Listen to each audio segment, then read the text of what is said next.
yo lo que sugiero es, me gustaría ahora pasarle la palabra, darle la palabra a Pablo de Lora, eh, para que nos pueda él dar un poco su visión sobre Disgrace, ¿verdad?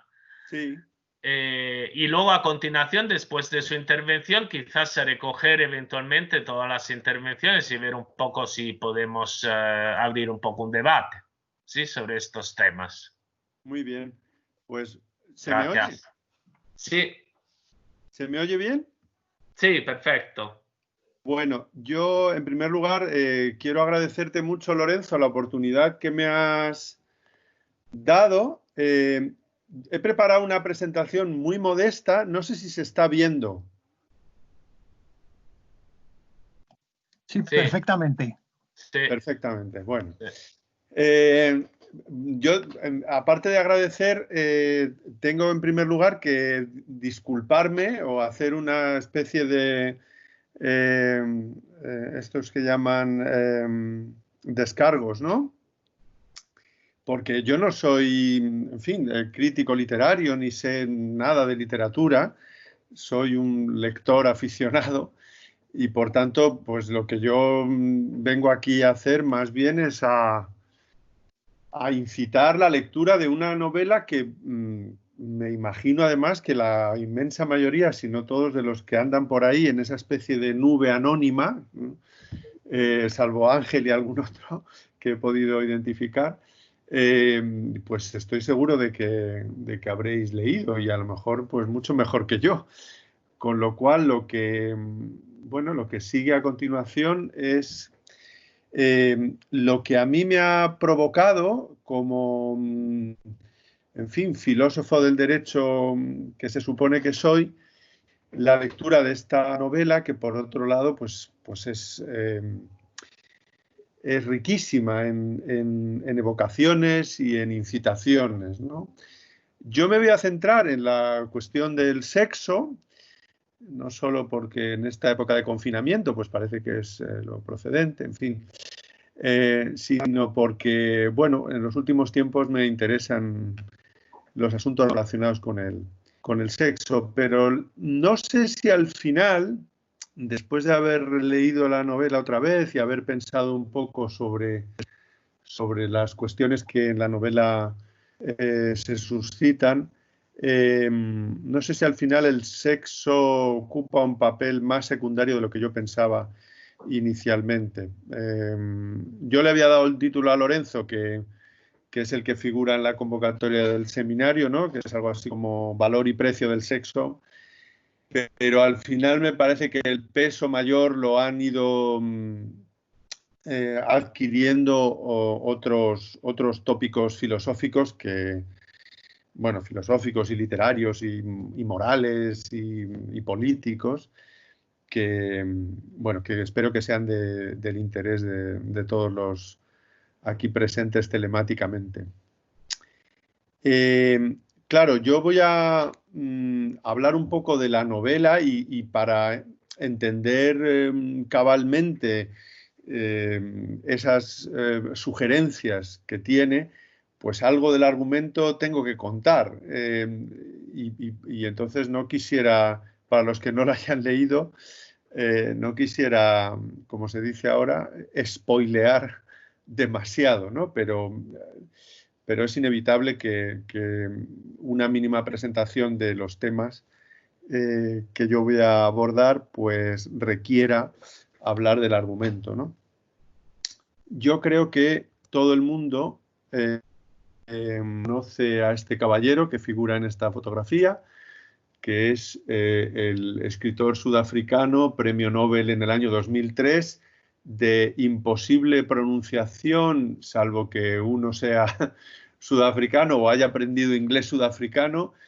Si no estoy mal informado, pero seguro que Ángel me corregirá, creo que su apellido en inglés sudafricano se pronuncia algo así como Coetzee. Bueno, todos creo que nos referimos a él como Coetzee. Y yo voy a hablar de esta novela que es probablemente inmediatamente se me ocurre pensar una de sus novelas más célebres, por la repercusión que tuvo en Sudáfrica. Todas sus novelas han tenido una enorme repercusión en Sudáfrica, claro, y por supuesto no solo en Sudáfrica, pero esta en particular causó bastante impacto, hasta el punto de que él, poco después de que se publicara, en el año 1990, es una novela con la que ganó el premio Booker, el célebre, el famosísimo premio de las letras inglesas, Booker's Prize. Él se emigró a Australia, ¿no?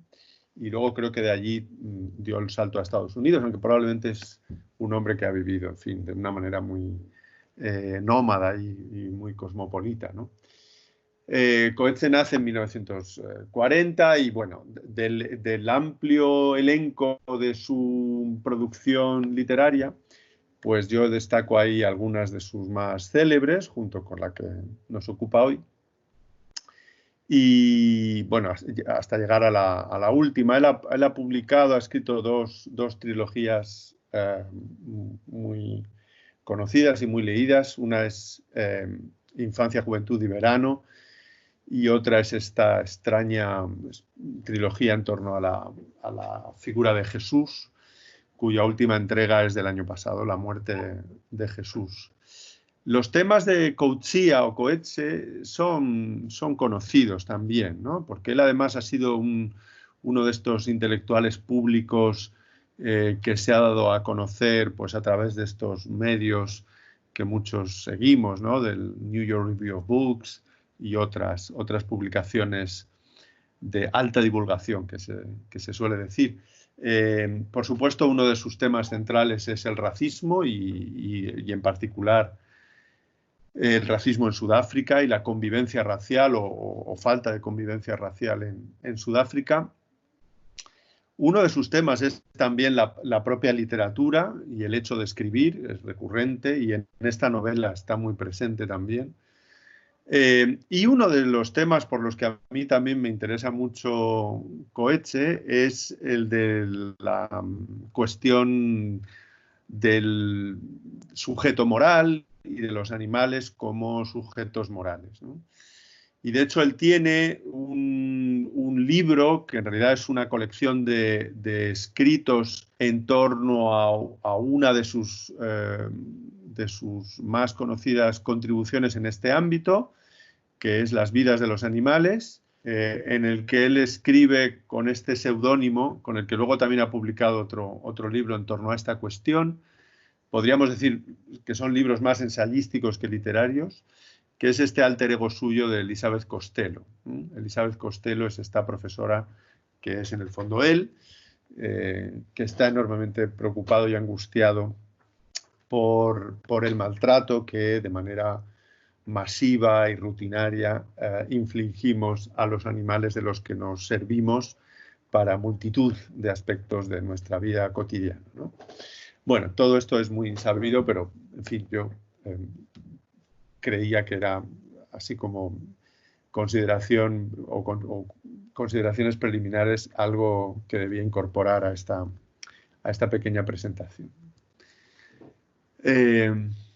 Bueno, las sugerencias que a mí me produce la novela de Coetzee tienen que ver con, como ya decía, con el sexo, y muy íntimamente vinculado a esto con la idea de violación o de sexo no consentido, con el valor del silencio y, por supuesto, con los grandes temas que ha abordado también con muchísima, en fin, carga de sugerencia Lorenzo, de la culpa y del castigo.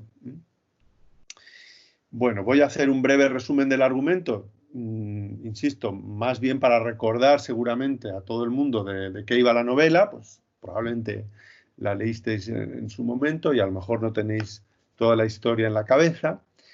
La novela está centrada en torno a este profesor, David Lurie, que es, como se dice al principio, una especie en vía de extinción, ¿no? A clerk in a post-religious age, ¿no?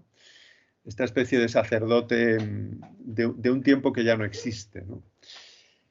David Lurie es además presentado como un depredador sexual, y a lo largo de toda la novela hay varios trasfondos, pero uno de ellos es su dedicación a la literatura y al estudio concretamente del romanticismo británico, y más concretamente del romanticismo de Lord Byron, hasta el punto de que en algún momento podemos pensar que él podría ser, sobre todo por sus venturas o desventuras sexuales, más bien en su caso desventuras, una suerte de Lord Byron.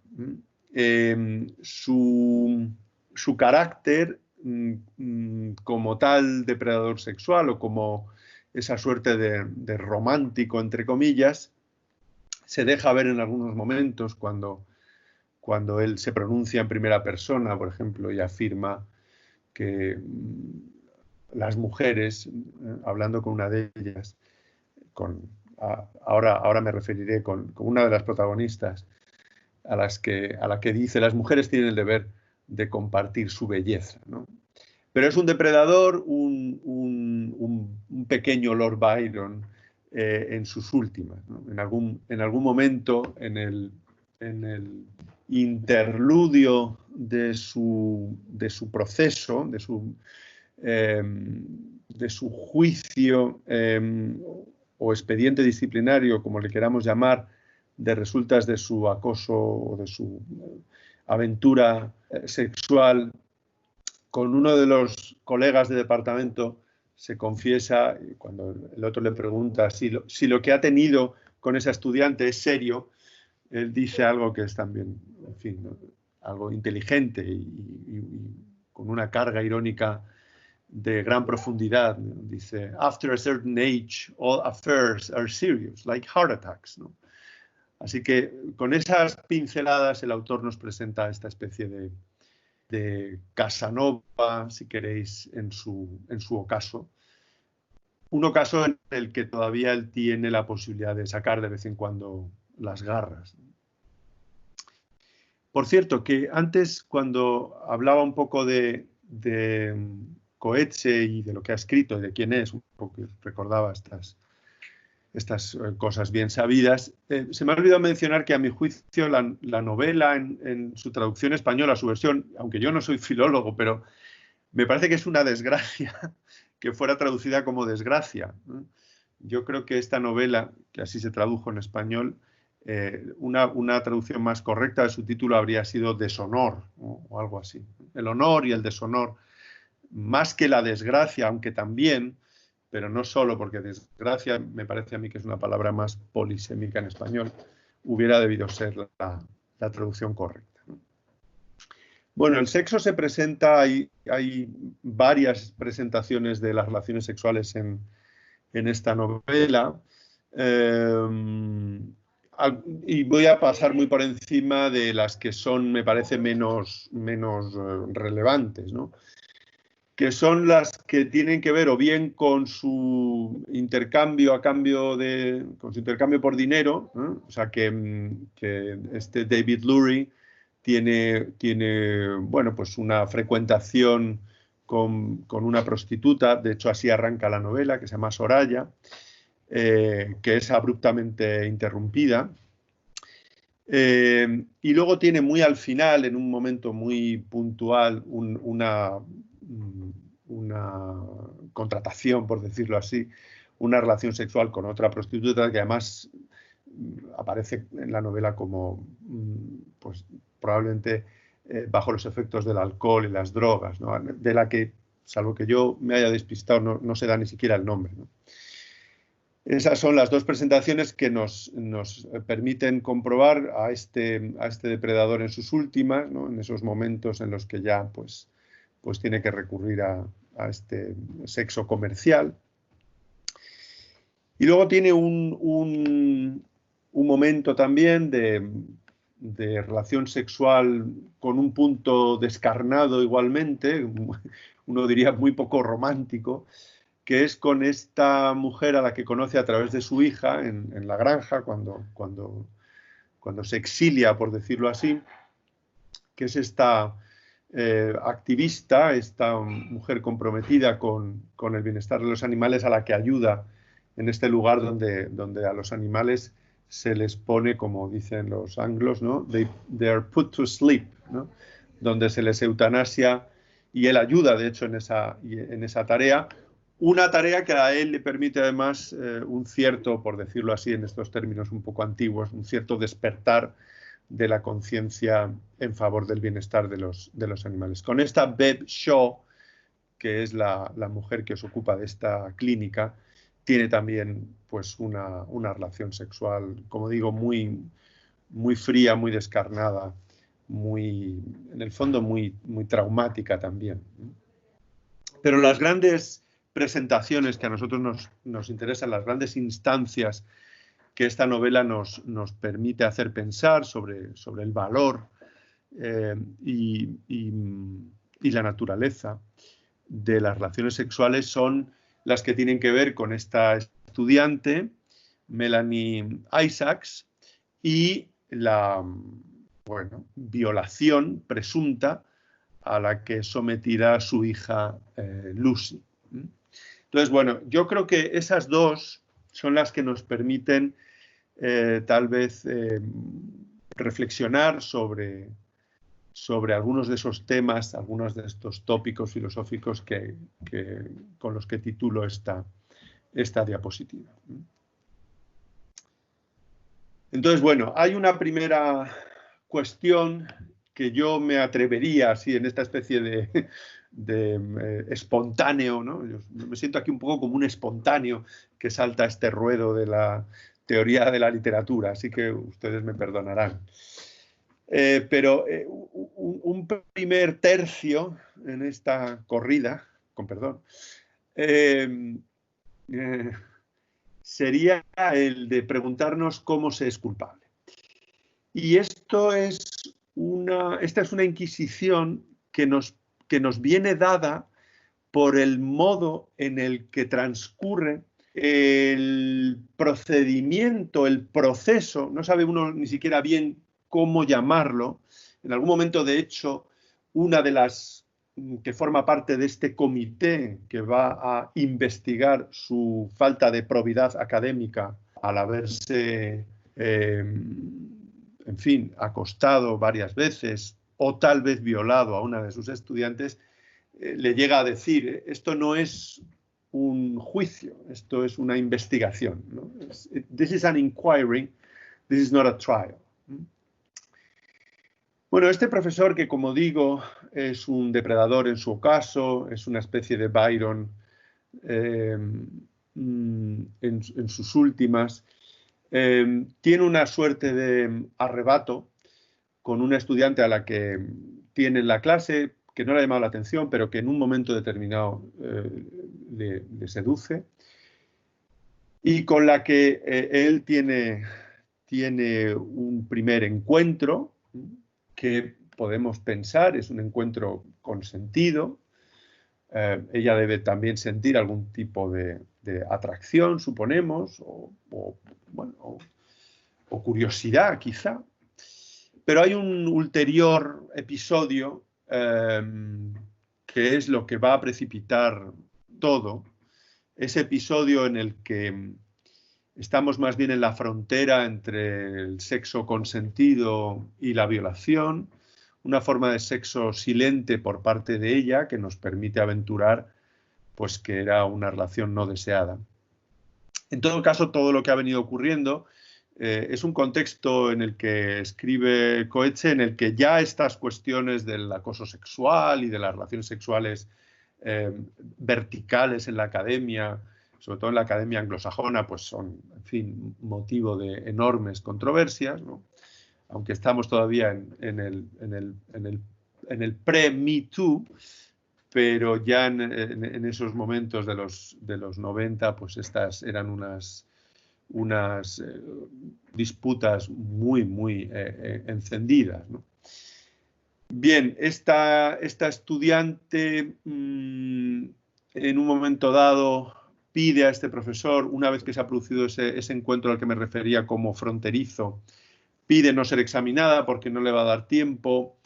Él entonces recupera esa especie de dignidad profesional o académica y da la impresión, la sugerencia aquí por parte del autor es que eso lo precipita todo.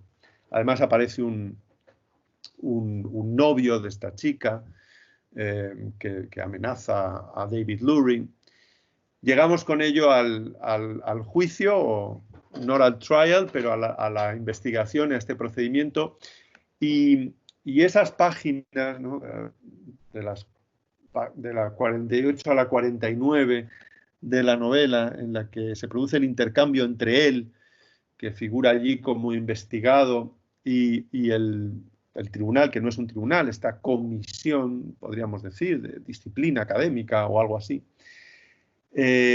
nos dan pistas sobre lo que aquí está en el fondo subyaciendo, ¿no? ¿Qué es lo que hay aquí?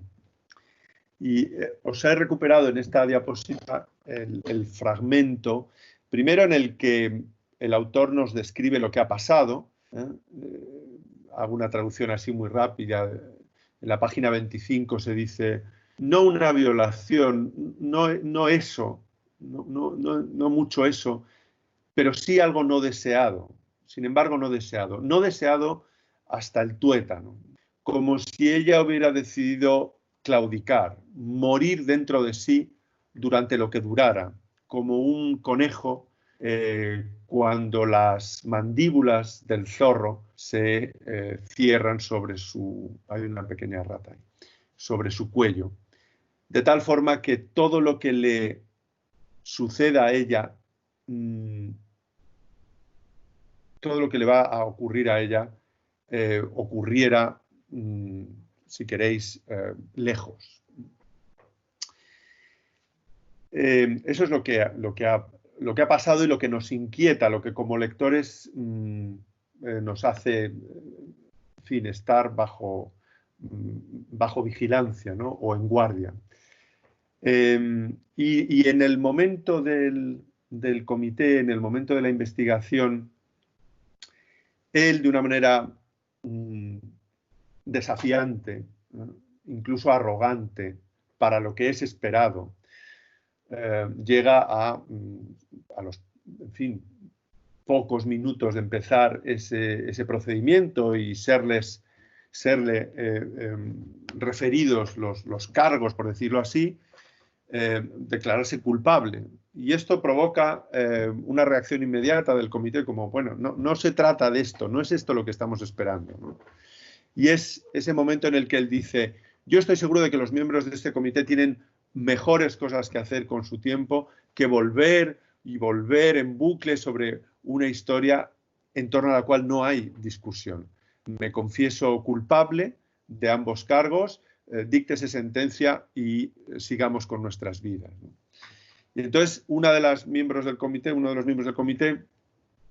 le dice, pero te queremos dar una oportunidad para que tú te defiendas, para que indiques cuál es tu posición. Ya lo he hecho, soy culpable. ¿Culpable de qué? De todo aquello de lo que se me acuse. Y esto, como decía, no satisface en absoluto las expectativas de ese comité y probablemente tampoco de la comunidad universitaria, que ya es sabedora, que ya es consciente de este escándalo, ¿no? Hasta el punto de que en un momento dado la misma, ahora no lo tengo en la cabeza, pero uno de los miembros del comité le llega a espetar, da la impresión de que tal vez tengamos el deber de protegerle a usted de sí mismo, ¿no?, del daño que se está haciendo usted. Pero ¿cuál es el daño? ¿Qué es lo esperado? ¿Qué es lo que se está esperando de él? Está claro que no se está esperando que él sencillamente se declare culpable y acepte los cargos. Se está esperando algo más. Se está esperando una suerte de confesión, una contrición católica, una expiación sincera por algo que no debió haber ocurrido bajo ninguna circunstancia, ¿no? Y las palabras, por tanto, no son suficientes. La expresión literal o verbal, me declaro culpable, no hace el trabajo de confesión o de expiación que está esperando esta comisión. Y me evoca esto, y no solo esto, como veremos, lo que viene a continuación también, un problema que es un problema, bueno, de la filosofía política, podríamos decir clásica, que aparece extraordinariamente y con gran influencia, extraordinariamente descrito o presentado en el Tratado sobre la Naturaleza Humana de Hume. Y a eso me voy a referir ahora mismo, siendo fiel y citando, tengo aquí, aquí en mi mesa el texto, aunque un poco pequeño, por eso me voy a poner las gafas, el texto de Hume, los pasajes de Hume del Tratado de la Naturaleza Humana, en los que habla sobre las promesas y lo que para Hume supone un imposible, y es el de que las obligaciones y las convenciones surjan de promesas verbales. Y es el célebre ejemplo, más de uno aquí se acordará, de los dos remeros que reman en una suerte de comunidad de esfuerzos sin decirse nada, sin haberse prometido nada. Entonces, no es condición necesaria la de la expresión verbal de una promesa, y tampoco creo yo, nos pretende aquí decir Coetzee de la culpabilidad. No es condición necesaria, pero tampoco lo es suficiente. Hume decía, y lo recupero, al respecto del misterio, que podríamos decir, de la obligación, que no podría nacer meramente de la expresión de una fórmula verbal o de una convención explícita. Dice de los remeros, ellos no se han prestado jamás, como decía antes, una promesa mutua. Y lo mismo podemos decir de las convenciones precisamente lingüísticas, ¿no? Las lenguas, dice Hume, son convenciones que se establecen sin promesa. Una promesa es, además, naturalmente ininteligible. Y no existe, estoy citando literalmente a Hume, un acto del espíritu que le pertenezca. El deber no se funda en la promesa, sino en un sentimiento, y los sentimientos no se pueden desear. Los deberes no son actos de la voluntad. Y a mí esta cuestión no solo me parece que está implícitamente, o a lo mejor explícitamente, presentada por Coetzee en esta escena, en este procedimiento tan teatralizado. Me parece que está convocada igualmente en el propio hecho de la relación sexual consentida. Y esto tiene que ver mucho, si queréis, lo podemos pensar o conversar un poco más en común en el tiempo del coloquio. Tiene mucho que ver con los debates actuales del sí es sí, el no es no, y hasta qué punto debemos exigir, como parece que algunos pretenden incluso legalmente exigirnos, expresiones explícitas y formulaicas para que tomemos esa relación como una relación no solo moralmente lícita, sino también jurídicamente amparada como permitida. Promesas, convenciones, todo esto en el tratamiento que hace Hume tiene mucho que ver con la justificación de las instituciones políticas, con la, bueno, bien conocida y famosa transición del estado de la naturaleza a la sociedad civil. Y es precisamente en el estado de naturaleza, a mi juicio, en mi lectura probablemente sesgada o interesada de Coetzee, donde se produce una segunda convocatoria de estos temas. En ese estado de naturaleza al que acude ya extrañado, autoextrañado David Lurie. Ese estado de naturaleza es la Sudáfrica rural profunda, la granja de la hija, la granja donde su hija se ha ido en busca de una vida, esa Sudáfrica rural atravesada por la violencia, la ausencia de ley, el racismo, las heridas del pasado que no acaban de cerrar. Entonces, en esa segunda presentación volvemos a encontrar sugerencias parecidas, ¿no? Aquí la que a mi juicio sería más pregnante no es tanto la de cómo se es culpable, sino como una suerte de revés de la moneda, cómo se es víctima. ¿Cómo se es víctima? No quiero desvelar demasiado, como digo desde el primer momento, pero algo tengo que contar para que se entienda por qué se producen, en mi caso, estas inquisiciones, ¿no? Lucy es la hija de David Lurie. Es una mujer joven que puede entenderse, ha tenido una relación amorosa, sexual con otra mujer. Podemos entender que es lesbiana, quizá es una persona bisexual. Vive en un entorno muy desolado, muy solitario, solamente ayudada por un individuo, Petrus, que es un africano, una persona negra, que le ayuda y que el padre enseguida sospecha que tiene intereses ocultos, ¿no? Intereses, podríamos decir, de conquista lenta del territorio de su hija. Entonces, bueno, en toda esa parte de la novela de la granja hay muchas evocaciones de muchas cuestiones, ¿no?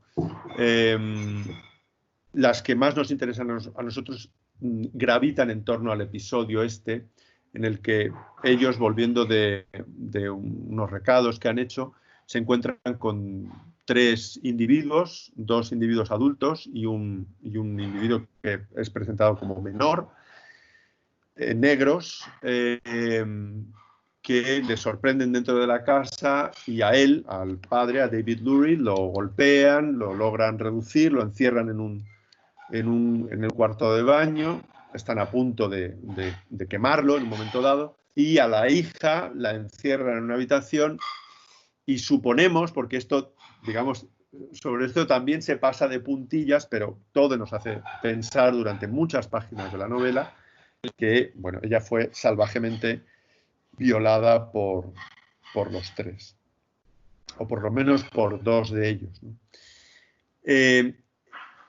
El padre, claro, sufre la situación terrible, no solo obviamente del daño físico que él ha recibido, del daño moral y también del daño de la sospecha de que a su hija la han violado salvajemente, y la hija, por algún mecanismo que él podemos entender como lectores, tiene que ver con el miedo, no quiere confesar. Así que tenemos un poco ese revés de la otra moneda. El padre quería confesar, entre comillas, de manera inmediata. La hija no quiere confesar, no quiere ir a la policía, no quiere denunciar los hechos. Toda esa parte de la violación está cruzada por sugerencias de lo que son como colectivo las mujeres, territorios de conquista, se dice en algún momento, lo que han hecho ellos. El narrador en algún momento se plantea si más que raping ha habido un mating, ¿no? Hay una reflexión también extraordinariamente contundente, ¿no? Como la de que aquello no estuvo como en general, quizá todas las relaciones sexuales, cuando son ejercidas con algún tipo de asimetría en el poder, no están regidas por el principio del placer, sino que discurren más bien por mor de los testículos, ¿no? Esto se dice, lo estoy traduciendo de la página 199. Él trata de arrancar esa confesión.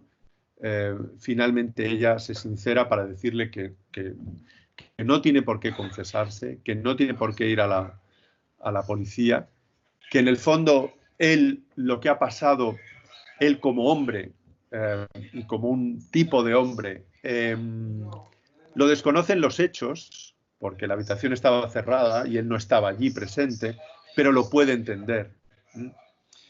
Y hay algunas razones de la no confesión. En la página 112 tenemos la confesión de la no confesión más explícita, ¿no? La razón es que, en lo que a mí respecta, dice Lucy, lo que me ocurrió es una cuestión puramente privada. en otro tiempo, en otro lugar, quizá no en el estado de naturaleza, esto lo pongo yo entre comillas, entre paréntesis, en otro lugar podría ser tomado como una cuestión pública, pero en este lugar, en este momento no lo es. Es mi asunto, es de mi única incumbencia.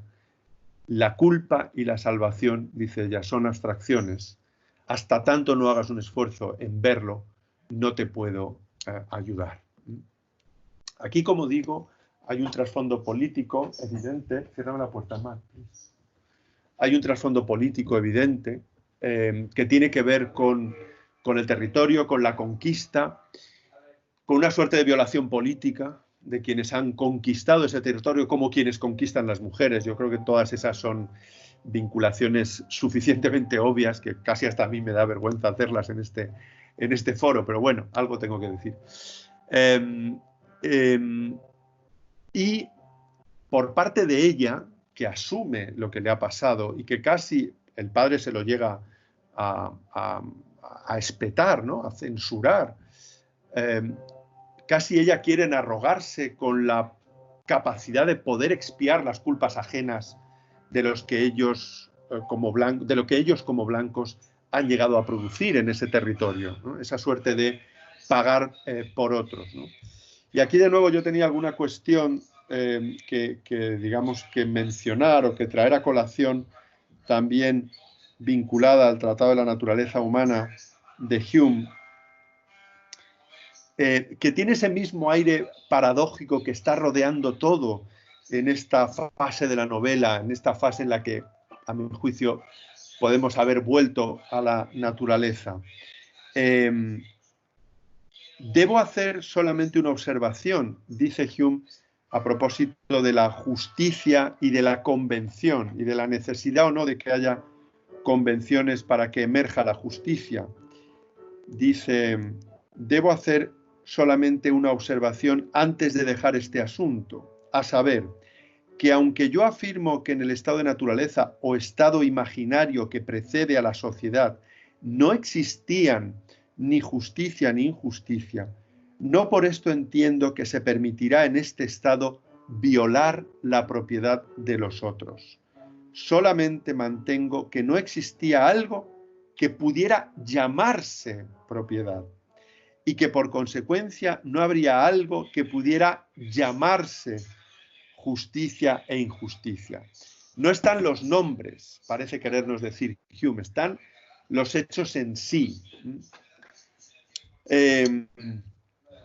Bueno, antes decía, y voy a ir terminando, que hay muchas cuestiones que tienen que ver con el silencio y con la expresión literal y con la necesidad o no de fórmulas para entender que hay consentimiento, incluso, y esto Hume tiene varios momentos en que también lo dice, ¿no? Con la propia creencia infantil en que unas palabras bastan, ¿no? Que el sí, sí, sí, como dijo célebremente en esta forma, diríamos, humeana, irónica, ¿no? Pero ¿qué hay que decir? Sí, sí, sí, sí, hasta el final.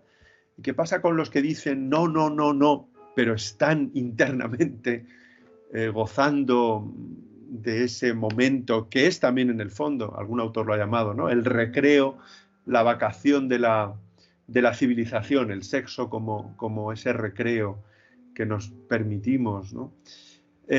Estas son cuestiones que a mí me parece que están, como ya digo y repito un poco, muy sugerentemente invocadas en la novela.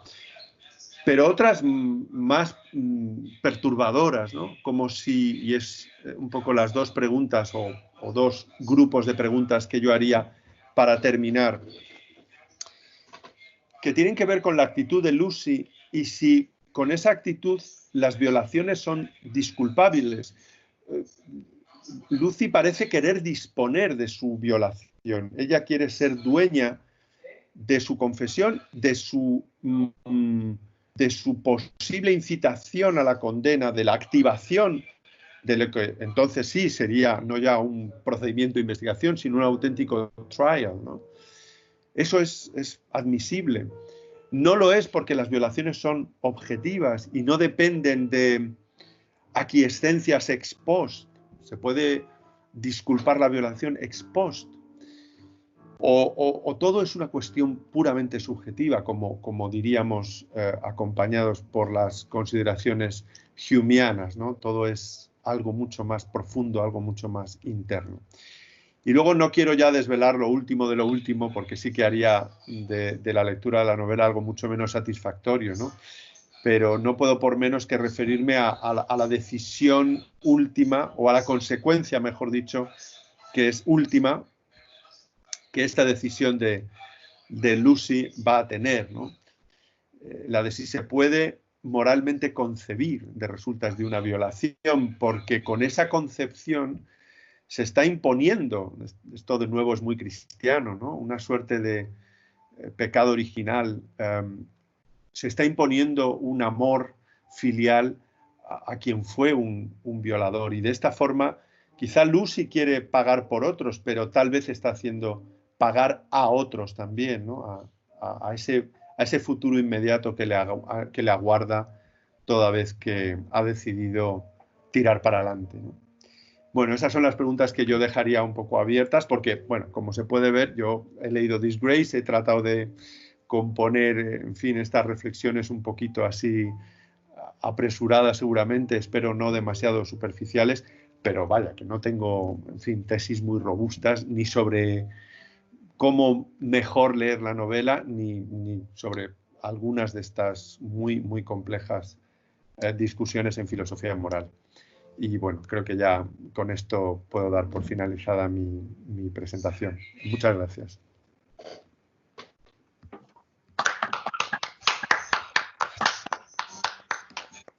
Muchísimas gracias a Pablo. Además, bueno, solo añadir que Pablo de Lora acaba de publicar un libro sobre los sexuales político y jurídico por Alianza, ¿verdad?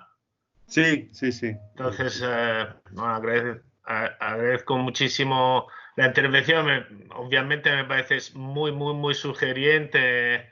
Bueno, estamos en un mundo, ¿verdad?, donde eso, el mundo pasoliniano en el fondo no es tan lejano, ¿no? Tampoco de estas cuestiones. Y bueno, y luego detrás un poco todo este tema de las confesiones, el valor jurídico también, ¿no? De las Sí. confesiones tiene un alcance muy, ¿no?, muy amplio.